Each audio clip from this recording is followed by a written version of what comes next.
I'm your host, Keilegh, and this is Rebel Wellness.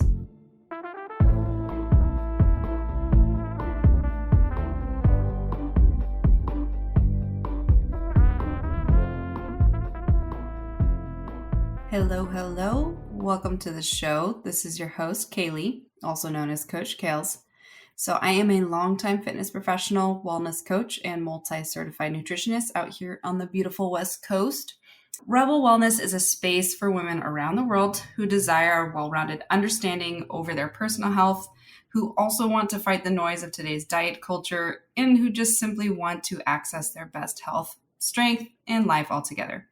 Nourishing our minds and bodies matters to us, and that's what I hope you can find through these conversations on this podcast. All right, so last episode I said that in the celebration of spring, everything is blooming here, and I was going to regret that because of my allergies, and I am sitting here today with a sort of stuffy nose, so please pardon that, because like I predicted, I am suffering from the allergies.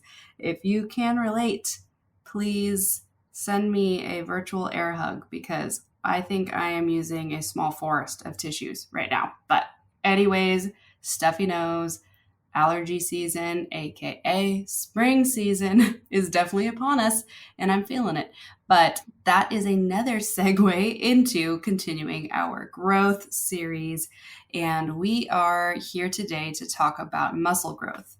And more on the side of muscle growth for the feminine body specifically, because it is different and does respond differently than a more testosterone-based body. I also kind of wanted to start it off by, I'm going to present some of the major mistakes that I see women doing often in their journeys for muscle growth, whether they're not experiencing any progress or just feel like they hit a wall. And I'm also going to share the solutions for them. All of these situations I'm going to be sharing are all true from real life that I have seen as a fitness professional over a decade now in this industry, as well as my background in sports nutrition. And it's something I see time and time again. And so it's really important that I kind of bring this into the growth topic, because most people plateau or give up because they're not seeing the results they want. And it oftentimes is because of a lot of these mistakes. So you're going to want to take some notes on this one today. If you are having a hard time adding lean muscle, otherwise known as toning, even though a lot of us in the industry don't really like that term for it, it's just what's popular as far as marketing, advertising. We look at muscle tone, we think of shape, etc. So if you're trying to add that lean muscle tone, that shape, you are going to really enjoy what we talk about in this episode today. As always, I would love to hear your feedback. And if you go out and implement these tips for yourself, I'd love to hear if they work for you or if they've helped you. And if you haven't already, come join us on our dedicated Instagram page at Rebel Wellness Podcast, or my personal page at Coach by Kales. I love seeing all the new faces as we continue to grow in this new community. It's still smaller, but for only a couple months, it's growing pretty fast, and I am loving to see everybody who is not already from the CBK community joining. So hello to all of you, especially if you're listening right now.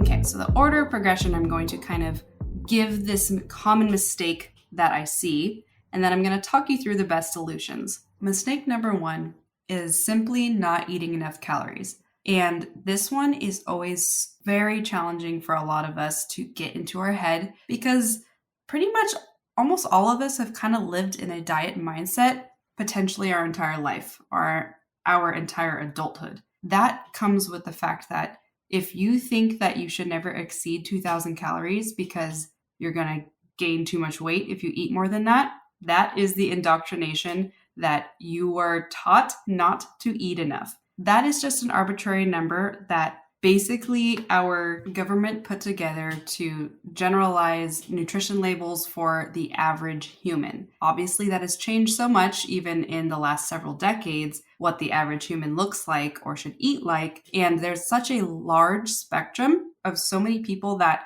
should be eating nearly 3,000 calories a day and will never put on an ounce of fat. So if that kind of blows your mind from the first part, listen in.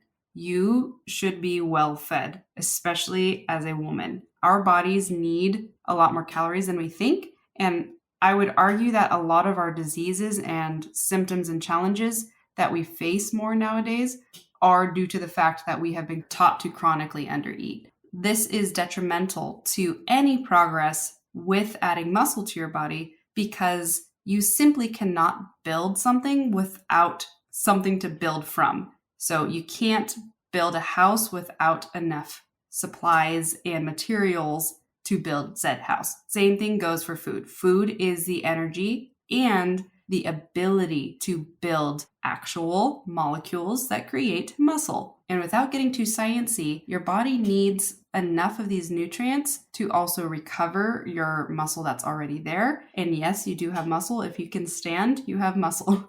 Our muscle is literally what makes our bones able to become erect. So we won't be able to do anything without muscle. A lot of people don't think they have abs. We all have abs. Whether or not they're defined and strong depends on your body fat percentage. And that's it. It doesn't mean you don't have them at all. So what is the solution to knowing if you're not having enough calories? If you have a hard time staying asleep, getting asleep, if you have a highly stressful job, if you've tracked your food, which I highly recommend this for anybody, track your food on something like MyFitnessPal for like just a week, as perfect as you can, and see how many calories you're eating. And also look at the macronutrient split. So what that means is, are you consuming a lot of fat and carbs and not enough protein? That's typically what we see, especially for, I would say, almost every single client I've ever coached with nutrition. I have always seen them amazed by like, oh, I totally thought I was eating more than that. Or, oh, I totally thought that I was eating like more balanced for my macros, So that's really eye-opening. Highly recommend you try that at least for a week and see where you land. And that's going to also help you understand where your metabolism is at. Oftentimes, if you are an adult woman and you're eating under 1,650 calories a day, you are underfed. I would argue that probably if you're eating under 1,800 calories a day and you're a relatively active person as far as like walking, or you go to the gym, or you have some classes, or you do Pelotons, etc., you probably are completely under eating, and your body, including things like your thyroid and your adrenal glands, are probably stressed because you're not fueling yourself enough. Eating more calories does not always equate that you're going to gain more weight. I know that the common jargon that goes around all the time in especially the dieting culture is eat less, move more, or calories in, calories out. That's pretty much a really toxic concept for a lot of us females who are just kind of like constantly in diet mode, because that's how we end up living our life, is we're just in this weird energy equation in our heads. Am I constantly eating under what I expended today? And a lot of the times we don't even actually know what our individual body is truly burning. And we're just guessing and under eating for years and years and years. So best thing you can do, other than just logging and learning where you're at, is understanding your total daily energy expenditure. And you can pair this concept with how many calories you're eating when you log your day-to-day on MyFitnessPal and get a huge wake-up call of whether or not you're eating enough. So the equation for your total daily energy expenditure is going to be something called NEAT, EAT, TEF, and BMR. NEAT is non-exercise activity thermogenesis, so that's how many calories you're burning passively in the day. Moving from room to room, standing, sitting, walking around, all of that is NEAT. EAT is exercise activity thermogenesis, so that's what you do when you go do a Peloton ride, when you go to your yoga class, when you go to the gym to lift, whatever it is, that would be EAT. TEF is thermic effect of food. We don't really care about this one too much because it's kind of nominal in this equation. It's basically how much does the thermogenesis increase the calorie burn in your body based off of what foods you eat. But again, this is kind of very sciencey. We don't really kind of keep track of that, but it is still part of this equation. And the BMR, so that's your basal metabolic rate. That's how many calories you're burning at rest. If you were just a potato sitting on your couch, that'd be how many calories you burn. Across the board, I would say for majority of my clients, especially ones who actually got an in-body scan or any type of body fat scan that also measured their lean body mass, pretty much every female from kind of all different shapes and sizes are burning between 1,250 calories to 1,600 calories in their BMR. So that's just existing. That's a baseline. So you land somewhere in there most likely. That's already pretty much 1,600 calories, right? So if you are eating under that, you're going far under, because we didn't even equate in any of your non-exercise activity or your exercise activity. And then once you have that number, you're going to want to add 200 to 400 calories more if your goal is growth, because you need to be in a surplus to actually grow and gain muscle. Sometimes a little bit of fat gain is involved in that. That is just normal. You have to get comfortable with the fact that if you're going to grow, you do sometimes have to put on body fat. And oftentimes I see this happen more so because a lot of clients have been chronically undereating. So get comfortable with the expectation that if your goal is to add on muscle, you will have to grow all around. How you do it and which macros you consume in what ratios has a huge influence on, do you just put on a bunch of body fat or do you actually dominantly put on muscle? That brings me into mistake number 2, not eating enough protein specifically. So protein as the macronutrient and the right amount of protein. So kind of taking back to that last total daily energy expenditure, when you figure out those calories you need for the day, this is going to be important for you to explore, again, using some sort of tool like MyFitnessPal, where it can guide you through certain macronutrient goals for the day. If you don't use something like that, a general rule of thumb is that you should be eating 0.8 to 1.2 grams of protein per pound of lean body mass. An issue I see a lot of people kind of misguide people on is they say, eat a gram of protein per pound of body weight. And that totally does not work for most people that exceed 190 pounds. That's an insane amount of protein to eat. And if the goal is to preserve and grow lean body mass, such as muscle, you don't need that much protein to consume it against excess body fat. So if you're somebody who has a large amount of excess body fat, that's not going to be helpful for you. So don't follow that rule. Follow understanding where your lean body mass is and times it by essentially 0.8 to 1.2. For layman's terms, or just for kind of a shortcut, I generally would say for most females, aim for anywhere between 100 to 150 or 160 grams of protein daily, depending on your muscle goal and how much appetite you also have as well. But I really wouldn't go under 100 grams when you're trying to grow. And I constantly see so many females under eating protein. It is usually the main reason they are not growing more muscle. They can be working so hard in the gym, but if they're not eating enough and the right source, you're not going to see growth, because the body just literally can't if it doesn't have, again, the building blocks to create the muscle fibers and to recover them, etc. But that also brings me to reminding you, or maybe teaching you, that there is such a thing as incomplete protein sources and complete protein sources. So peanut butter is not a protein, no matter how it's marketed. I don't know why it has been marketed so highly as protein. It's a fat source. It can become more of a protein source when they dehydrate it and condense it down, but oftentimes it's still not a complete amino acid complex, which is what equates whether or not it's a complete protein or an incomplete. Incomplete proteins are missing the 9 essential amino acids required by the body to be consumed to create muscle. So there's 21 amino acids that are involved in protein synthesis. 11 of them can be made by our body on its own through different food sources, etc., and different processes and systems on its own. 9 of them have to be consumed from our food. And this is where it gets a little challenging for people who don't consume animal proteins or animal sources, because those are the most complete protein right out the gate. So just knowing that if you are somebody who does not consume animal sources of protein, you're going to have a harder time putting on muscle without being extremely intentional about combining foods to complete the amino acid complex every day. And if you're eating incomplete sources in imbalances throughout the day, those grams on the labels are not going to add up the same as a complete protein. So it's really important to better understand that you have to combine different foods to actually get the complete grams. So in order to create a complete protein out of incomplete proteins, you're going to have to take multiple foods with different amino acids of plant-based or wherever your sources are coming from, and add those together to create a complete protein for your body to have all of those 9 essential amino acids in your stomach to start protein synthesis.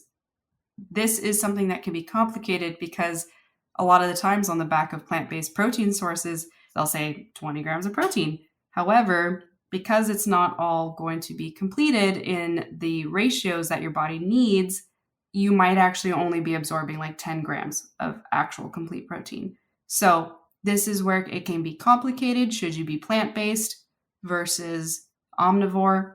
Not that one thing is right or wrong. It's just important to understand that you might not be eating enough protein. Therefore, your body cannot simply build any more muscle or maintain your current muscle because you are under eating it and overexerting yourself in the gym. Because every time we go to the gym, we're tearing our muscles apart. That's why we get sore. And our body's adaptation is to make them stronger and larger. And this is necessary to be well fed and have enough protein. If you don't get those in, if you don't check those boxes, you just tore your muscle apart, and a lot of it could get expelled through the body because it is no longer fulfilled with enough nourishment. Because our body does break down muscle to create more protein for other systems in the body, because it's not simply only for muscle, and it will utilize your muscle to access more of those amino acids from the essential amino acids because it cannot create those 9 amino acids on its own. So this is where muscle wasting tends to come in as well. So be aware of that, especially if you're lifting very heavy and under eating your protein in its complete sense. So hopefully that wasn't too confusing, because I know this topic can be like, what?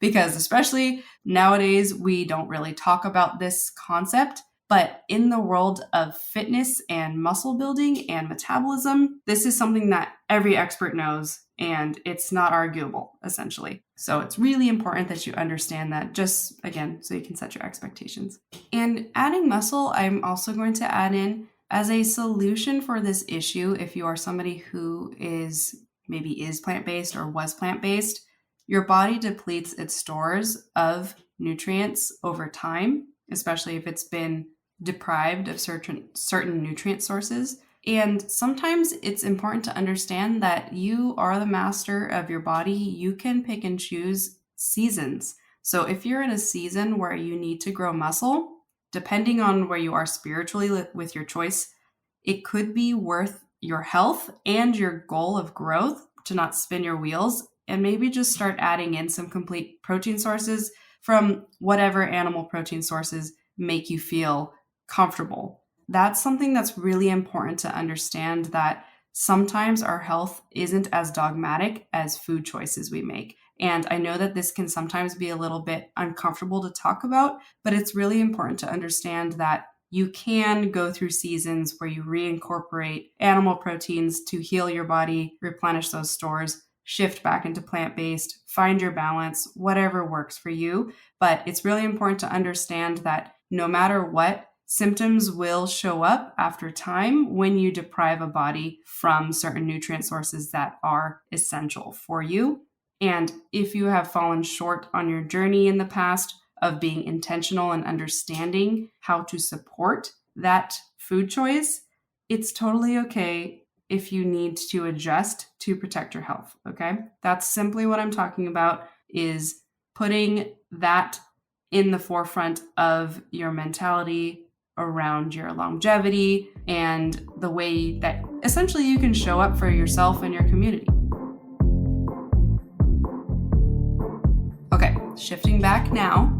Mistake number 3 that I always see is not challenging your muscles enough to a capacity that makes them grow. This I see all the time in the gym.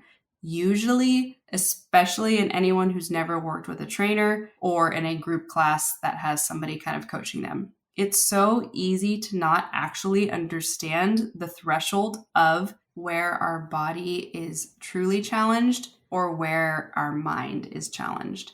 And this is something that they kind of push the boundaries in, especially for like military training, for like the SEALs. They push them past where their brain is like, I'm going to give up. We have these mechanisms in our body that are survival techniques, really, to keep us able to push really hard, but not so hard that we're completely gassed out, just in case something triggers fight or flight and we need to access adrenaline and energy again. This is why it's in place. There's something like, I think we only utilize 40 to 50% of our actual capability of energy systems in certain moments at a time, just to preserve that potential necessity. So with that said, a lot of us only access maybe 20% of our actual challenge point. This is where being a trainer has kind of been fun, because a lot of times I will watch clients when they're working out on their own just kind of pick up the 15s again. And I'll be like, let's go with the 20. Let's go with the 22. Let's go with the 25. And they'll be like, what? Are you serious? And I'm like, do it. And then they do it. And they're like, holy cow, I had no idea I was that strong.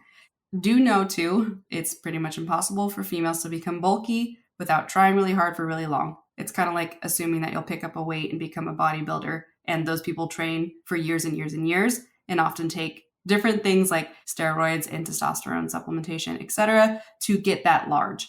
If you think you could just lift heavy weights for a few days and get big and bulky like that, it's kind of insulting to them in a way, you know what I mean? Because they work so hard to get to that large and it's something they truly want. A lot of us don't really want to get super large and kind of more of the masculine energy.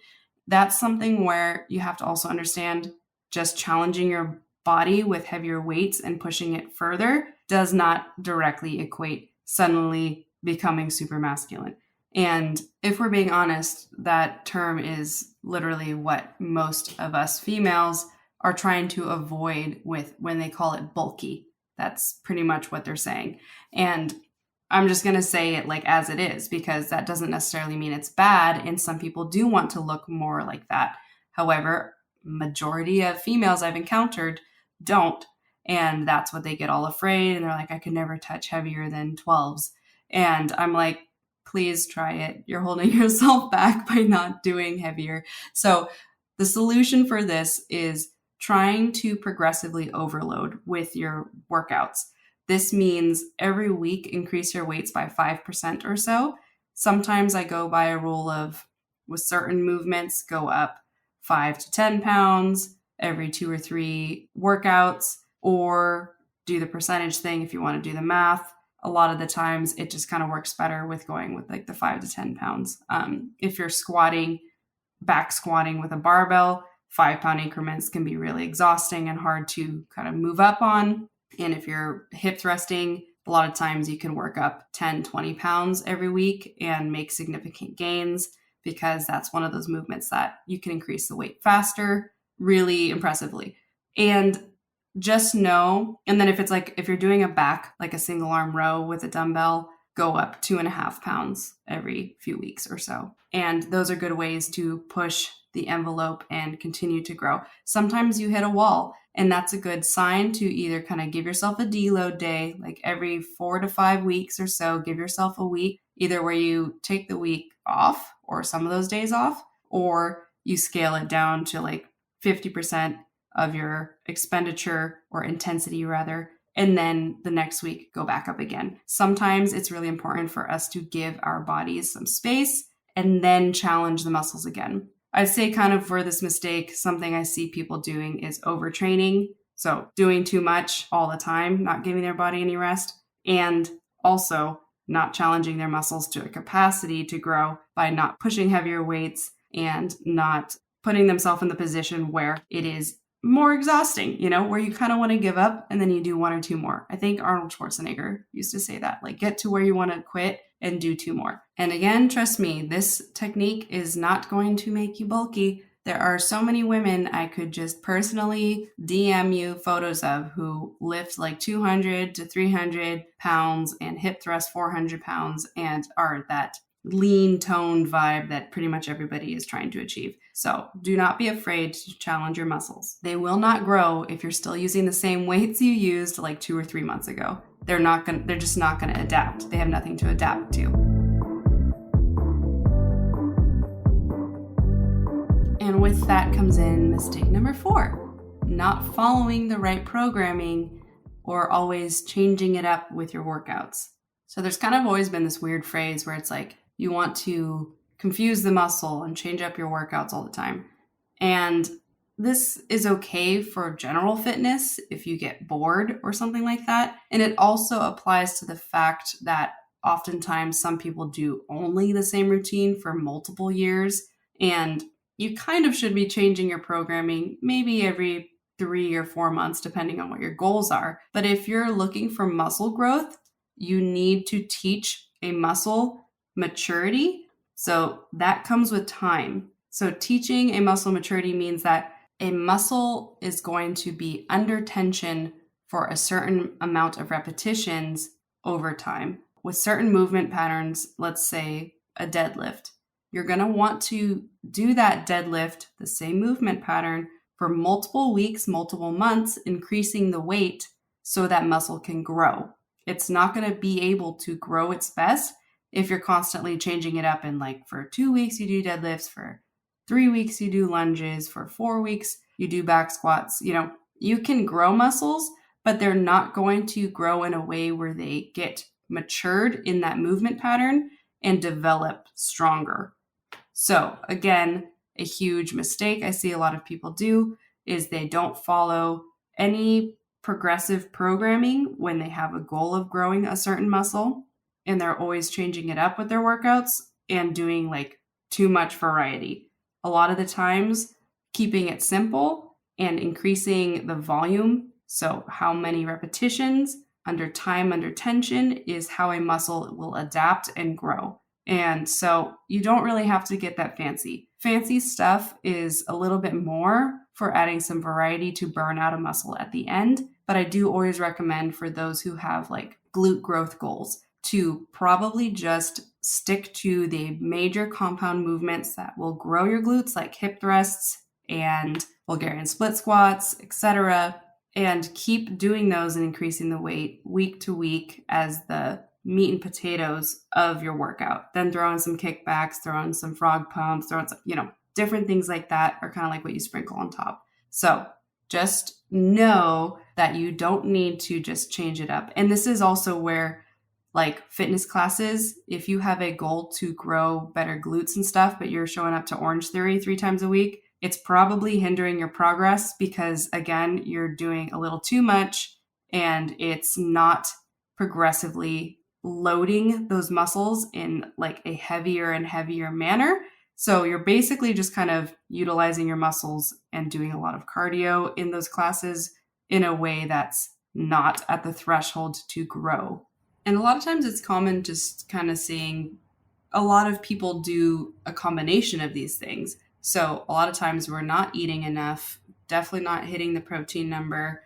We're not challenging ourselves enough. And as far as exhausting the muscle to a capacity where it wants to grow in size. And then we're also kind of changing it up with workouts too much or doing too much cardio. And all of these things kind of combine together to make it really hard for your muscle to actually grow and show up with that size and muscle tone that we're looking for. I guess kind of on that, I would also add something I tend to see a lot of people add into their routine while they're trying to add lean muscle is too much cardio. So if you are somebody who's doing a lot of spin biking, like as in more than 30 minutes, more than 2 times a week or so, or running, especially, cardio for long distance triggers something in the body that's called muscle pairing, where it actually inhibits your ability to grow more muscle because your body wants to be really careful about how much energy you're expending. And more lean muscle burns more calories at rest,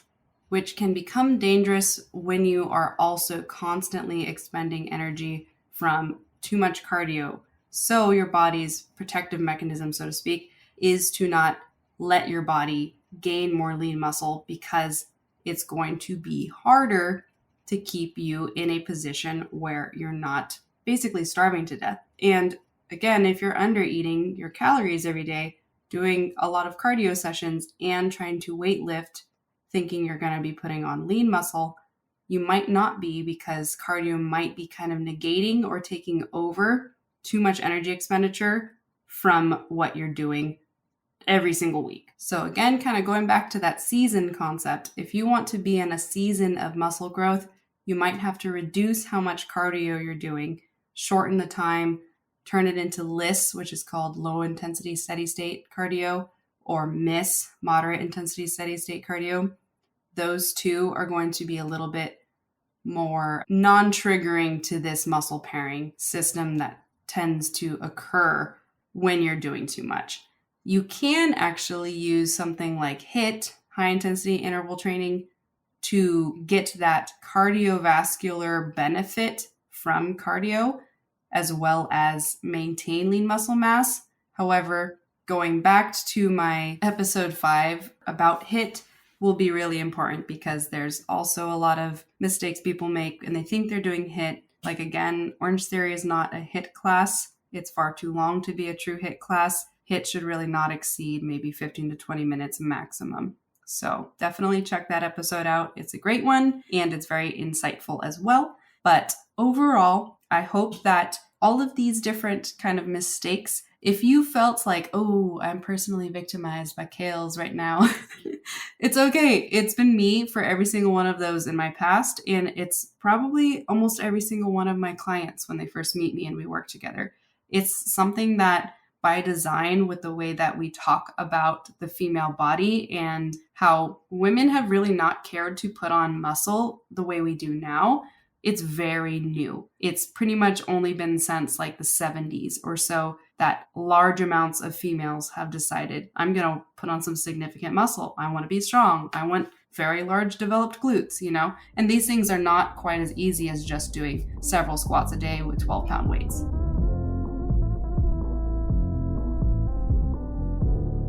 So if any of that blew your mind, I'd love to hear about it and share this episode with somebody you think needs to hear these kind of tips as well.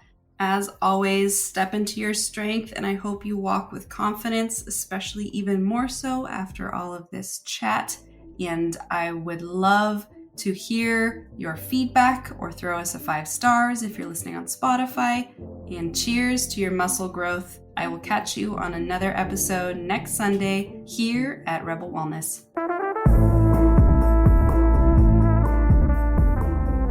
Thanks for joining me on this week's episode of Rebel Wellness. If you loved what you heard and you are ready to take your wellness journey to the next level, follow me on Instagram at Coach by Keilegh for daily nuggets of health and fitness wisdom. We release new episodes weekly on Sundays, so be sure to click that subscribe button so you never miss an update. As always, lean into your strength, walk with confidence, and celebrate your nourishment.